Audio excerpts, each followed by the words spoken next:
São. 3, 2, 1. Chegou alguém que não foi, ótimo, perfeito. Quando eu faço essa afirmação, que não é a solução, eu não estou especificando uma marca e um tipo de caneta em si, mas o método, as substâncias, os análogos a isso. Não é a solução definitiva, literalmente eu acredito que não.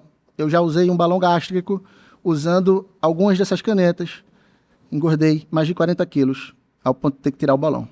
Então, eu acredito que não é a solução. O que você tem a dizer sobre isso? Perfeito, eu concordo com essa afirmação. Uma coisa que ele diz é que é muito verdade, tá? Ele disse que já usou balão gástrico e tudo mais. Isso só prova que a obesidade não é tão simples. Não é um remédio milagroso, nem um meio milagroso que vai fazer com que você emagreça. Você com certeza deve conhecer alguém que já fez a bariátrica, que entre aspas é o padrão ouro do emagrecimento, e depois de um tempo voltou a estar gordo novamente, ou gorda, ou até mais pesado do que antes de fazer a bariátrica, tá? Vamos continuar aí. E acredito que seja apenas uma muleta. Tá? Muitas das vezes. Muleta. Eu não acredito que seja muleta. É forte, realmente isso aqui, porque não é uma muleta, né? Existe uma questão muito forte na obesidade, principalmente psicológica, tá? Então não é muleta. Eu acho forte isso. Porque... Eu acredito que as pessoas querem uma salvação, querem uma saída, e tá doendo. Mas pense que se você usar apenas esse método externo, por exemplo, muitas das vezes as pessoas acabam perdendo propriamente gordura, acabam não perdendo musculatura, e não perdendo gordura. E aí É uma bomba inversa, né? É uma bomba inversa, porque assim, é uma A bomba aumenta a sua massa, seu tecido, essa retrai, essa é uma bomba inversa isso aí. Emagrecer é diferente de perder peso, e as pessoas às vezes não têm essa percepção de uma forma geral. Elas querem olhar para a balança e ver o peso e ver um número menor. Elas querem ser emagrecidas, irmão. E eu entendo perfeitamente. Por muito tempo, ao longo de 20 anos, eu quis ser emagrecido. O ponto é que eu entendi. Essa observação que o Mamute faz é muito importante. Por quê? Eu recebo muitas pessoas no consultório justamente com essa questão, achando que vão agendar uma consulta com o nutricionista e pronto, agora os problemas delas acabaram. Elas vão ser emagrecidas. E isso não é verdade. A mesma coisa acontece com o Monjaro, que é a pauta desse vídeo aí, que a pessoa vai tomar o Monjaro e acha que com isso ela vai ser emagrecida. E não é assim. Principalmente quando você está no nutricionista, o grande lance é o quê? É o que o Júlio está falando, né? O Júlio Mamute. Ele está falando o quê? Que ele só entende que ele não deveria ser emagrecido, e sim ele emagrecer nesse sentido, quando ele toma a posse da salvação individual dele. Ou seja você o seu próprio incentivo. Não espere milagre que não vai acontecer. Vamos continuar aqui. E que é salvação individual. Sim. E eu não tô falando no nível espiritual da coisa, eu tô falando no nível geral de tudo.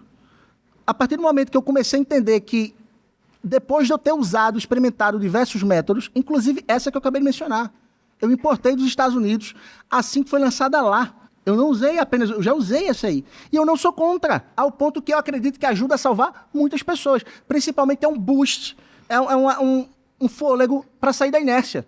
Às vezes sair do 0 para o 1 é mais difícil do que do 1 para o 2. Sim. Sair da inércia é muito complicado. Esse é um ponto muito importante que ele está falando e é verdade, tá? Às vezes a pessoa já saturou de tanto fazer dieta, já não aguenta mais ou não está no momento com meios adequados para seguir uma dieta, melhorar o estilo de vida, e por conta dela não ver resultado, ela não consegue ter aquele senso de vitória. Então ela fala assim, poxa, caramba, eu vou no nutricionista, faço dieta, não consigo. As canetas, elas podem realmente auxiliar nesse sentido, que é o quê? Poxa, não tô conseguindo. Aí vai lá, usa a caneta. Pô, emagreci 3, 4 quilos. Caraca, olha que legal. Ela consegue enxergar que ela é capaz, tá? E que o corpo dela responde. Só que isso não pode ser um fim, é um meio, tá? Vamos continuar. Principalmente que você tá ali, os hormônios todos deteriorados. Você tá dependente física e mentalmente da coisa. Ajuda muito. Mas eu não acho que é o veículo que vai te levar ao resultado final. Se a gente tá falando de vencer a obesidade e se manter equilibrado. Sim. Eu não acho. Pode ser uma ferramenta para você começar, ter um start, desde que seja acompanhado. É porque muitas pessoas acham, tem pessoas que dizem, vai resolver, aí se apoiam em estudos que... Não é algo definitivo. Que a indústria alimentícia está vendendo menos pizza. Inclusive, tá, é a recomendação que saiu atualmente da OMS, que diz exatamente isso. O Monjaro por si só não resolve. O que resolve é mudança de hábito e estilo de vida, tá? Então, isso que a gente já vem falando, ó, faz muito tempo, tá? Vamos continuar. Isso e aquilo. Aí fala, pô, mas qual o problema de você usar a vida toda? Não, Porque vira uma dependência. Você acaba mas se tem apegando pessoas que ali. eu já escutei pessoas falarem, talvez venha, eu vou deixar as pessoas falarem aqui, mas pô, mas você não usa remédio? Não, eu não uso, mas um exemplo. Numa entrevista falaram isso. Mas qual o problema? Você usa remédio de pressão também a vida toda. Por que não usar? Eu acho que é diferente.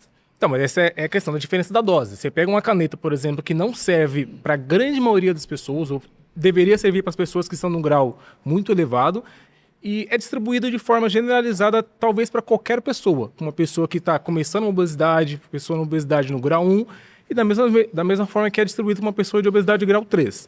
Então, acho que esse recurso é um recurso muito forte que não deve ser distribuído para o nível geral de pessoas. Só que as qual é o pessoas não incentivo? têm. Qual é o incentivo econômico?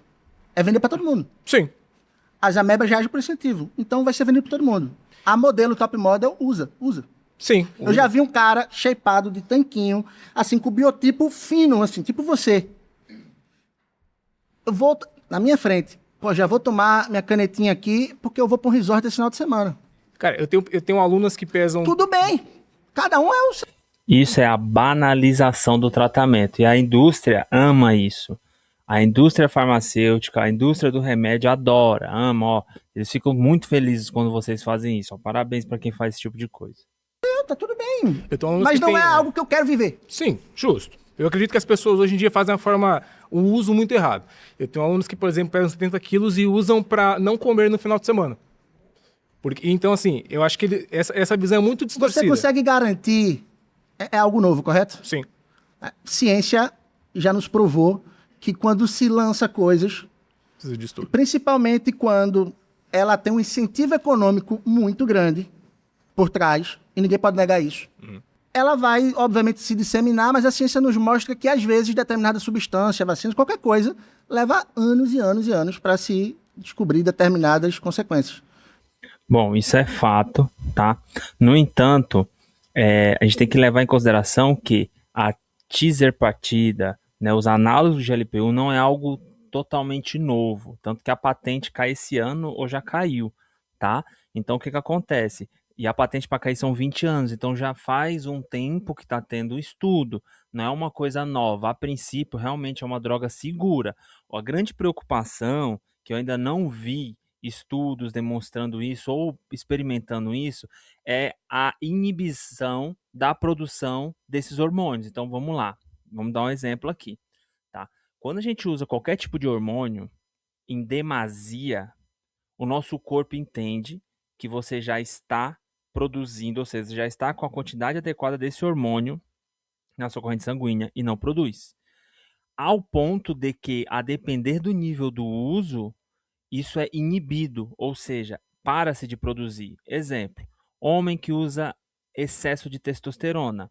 Chega uma hora que a próstata para de produzir esse hormônio e aí, mesmo que você pare de injetar testosterona em você, aquele testículo ele não produz mais testosterona. E aí acaba que você tem que o resto da sua vida ficar usando testosterona. Quem garante que com o uso crônico, ao longo, sei lá, de 10 anos de uso de análogo de GLP-1, por exemplo, 5 anos, eu não sei, né? Quanto tempo se isso pode acontecer, mas eu estou trazendo uma reflexão aqui.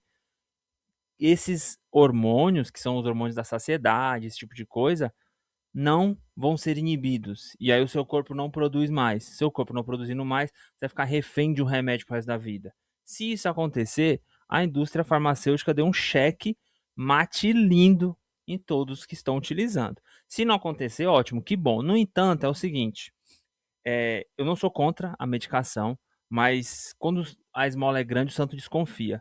Até agora, não tem nenhum efeito colateral aparente, assim, grave, no uso de GLP-1. E o resultado dele é muito bom. Então a gente tem que sempre suspeitar disso, tá? Claro, tem a questão da pancreatite, mas tem muita questão genética também. No entanto, vamos sempre manter nossas anteninhas de vinil, como diria Chapolin Colorado, atentos, tá? Vamos continuar aqui. Esse também é um ponto. A gente não sabe E já ainda. muda a forma como é vendido. Obrigado. Eu que agradeço, irmão.